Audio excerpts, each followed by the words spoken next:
Hello, welcome to TYP Art Cruise.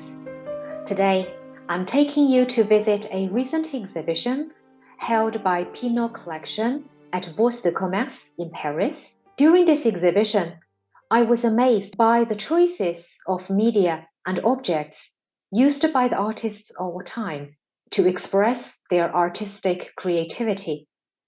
It somehow reminded me of children playing with Play-Doh to express their discovery of the world.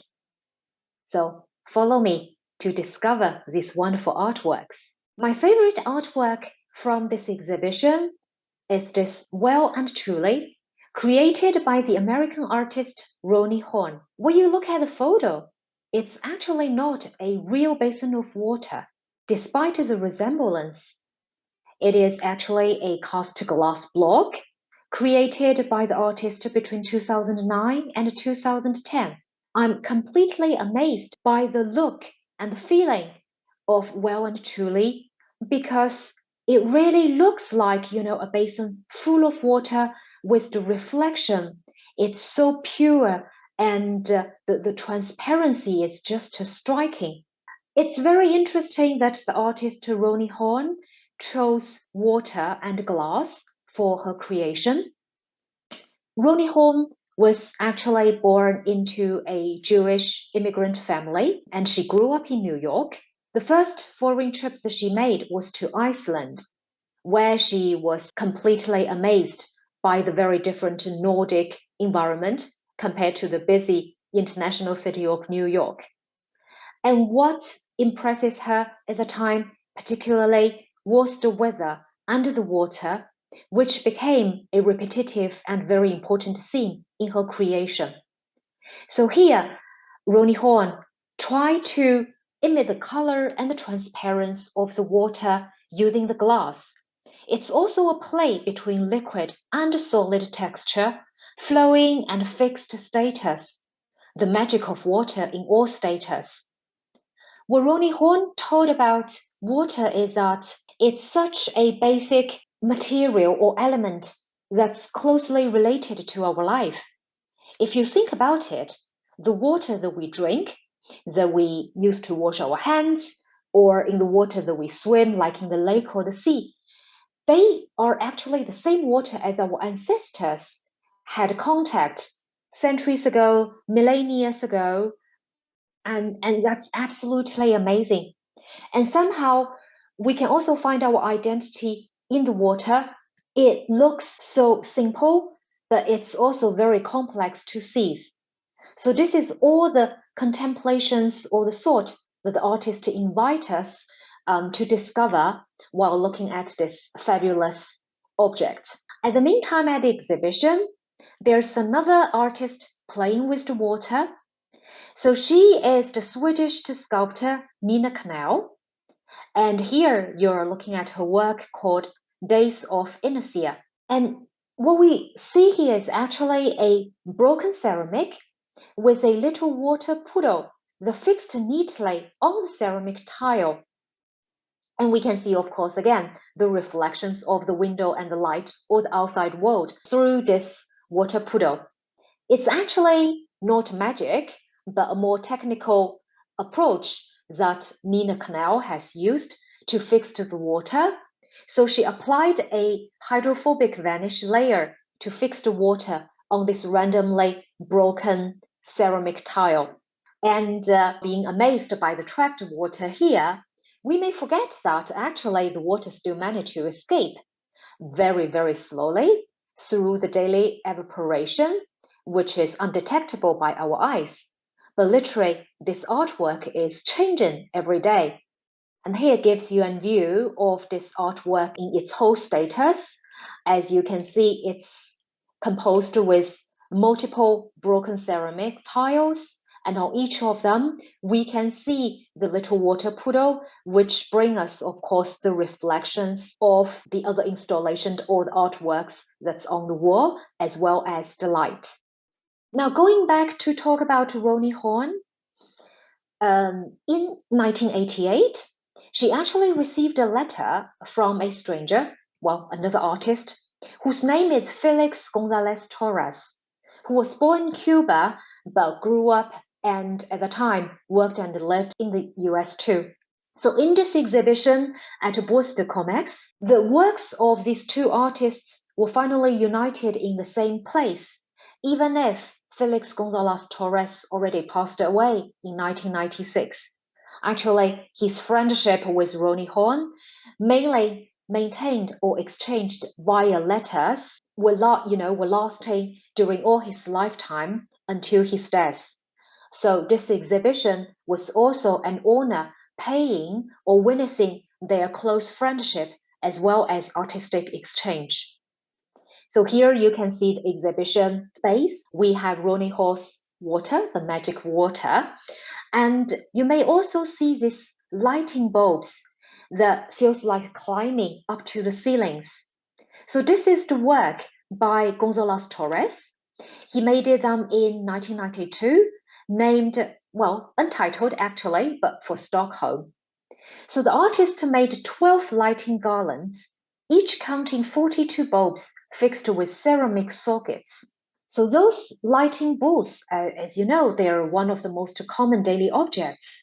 But Gonzalez Torres wanted us to see more from these daily objects. Actually, what he created is a concept, and the bulbs, they are lighted all the day long through the exhibition or in other exhibitions. And once they got burnt, they will be replaced by a new bulb. That is why this artwork or this concept can endure.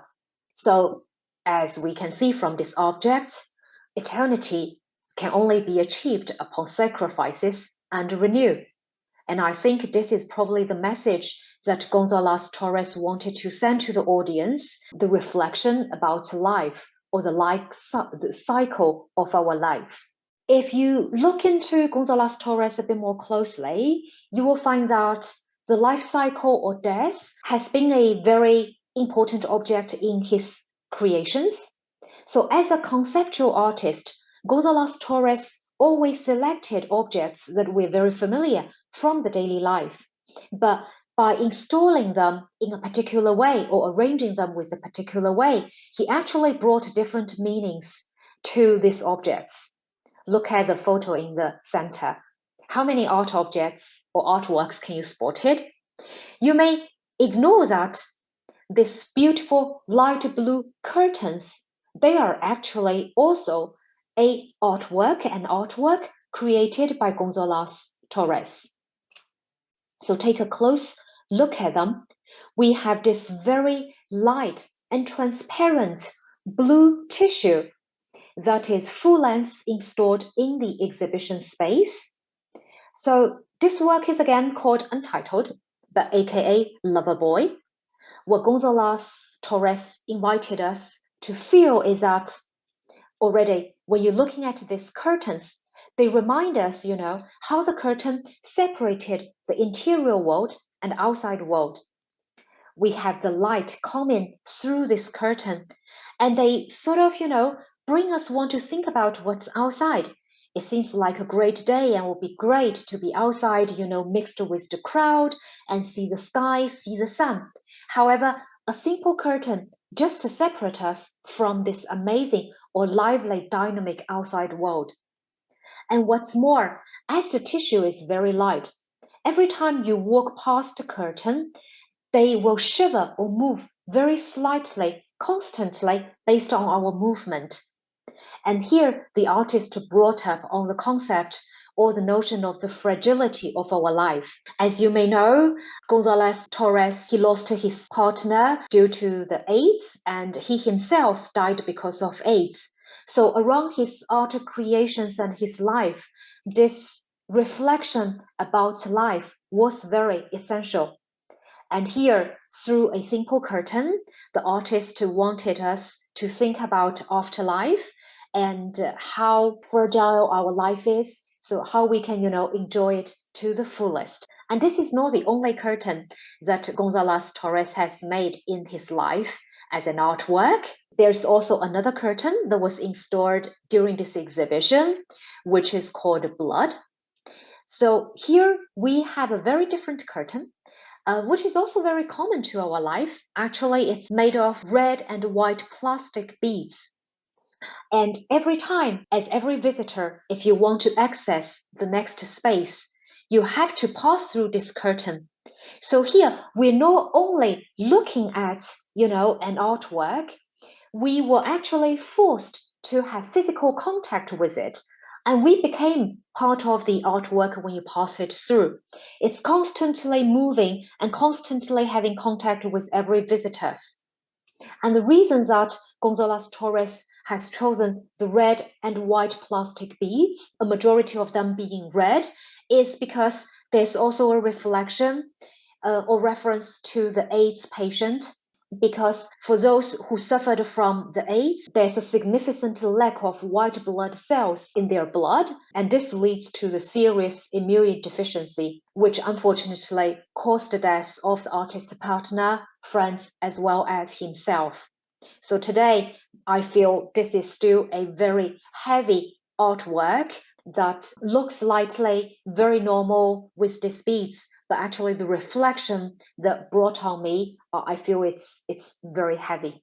And now let's move on to another space in Bourse de Comex, the famous Rotunda. Here we have a group artwork that is led by Philippe Perronneau, the French artist. He completely transformed this magic place, or one of the, the most famous historical place in Paris.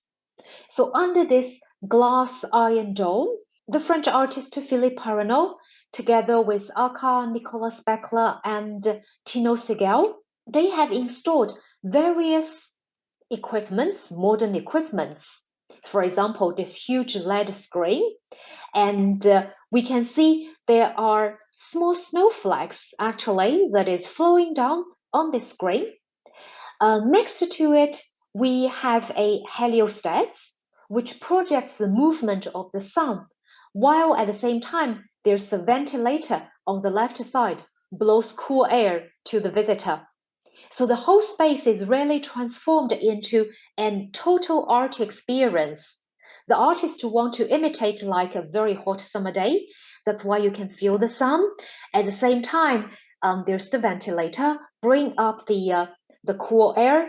And when you look at those snowflakes flowing down, on the big screen, it sort of bring us to the complete climate changes that we face very critically today. And what's more, there's also a bioreactor powered by artificial intelligence, which constantly adjusts the light, the sounds, the movements of all these equipments based on the biometric and climate data collected both inside and outside the museum. I know all of this may look very strange or avant-garde to you, but do you know that looking at this glass and iron dome towards the ceiling, when it was installed in the late 19th century, it was considered as disastrous. Even the famous French writer Victor Hugo accused it as terrible. But more than one century later, it became such an historical and cultural heritage that everyone, goes to look and admire it. So what artists are experimenting today, here with this Echo 2 projects, how well it became or admired or appreciated one century later, I don't know. But we are also living through these great historical changes or events in our life, which I find is really amazing. On top of it, Philippe Perronneau also brought up another character, as you can see on this giant screen, as well as on the right side. So here, come to meet a Japanese animation character whose name is Anne Lee. This girl created by the Japanese animation was born thanks to a project called No Ghost, Just a Shell that was held around 2000. And Patrick Perronneau also used her in his project called Anywhere Out of the World. So these are projects that artists create videos, in particular with this animation character. However, when the projects ended, is Anne Lee walking towards the end of her life? But today, she's brought back again towards us, thanks to Philippe Parreno and Tino Segel, as well as a group of actresses who dubbed the sound for her. So this is another interesting experience. You may wonder how animations can be classified as fine art, but art is really about everything and everywhere in our life. And if you look back in the history, whether it's painting, sculpture, or literature, it's all about creating fictional characters, giving them meanings, giving them a rich life that echoes with our own. So why Anne Lee is not legitimate to be here in the middle of an art exhibition to meeting all the visitors? So in the end, if you look at that, all through the centuries, millennia, do we humans actually really making any different art in the 21st century? Yes, maybe through the media, through the technology, but in the end, the objective is always same: having fun, imitating the world, and explore the world and making exchange with the others. Art is a sharing experience, so it's great to be in this exhibition and experience through these wonderful artworks or the total art experiences created by the artists of our time. I hope you enjoy this quick virtual visit, and I look forward to see you in the next session. Bye bye!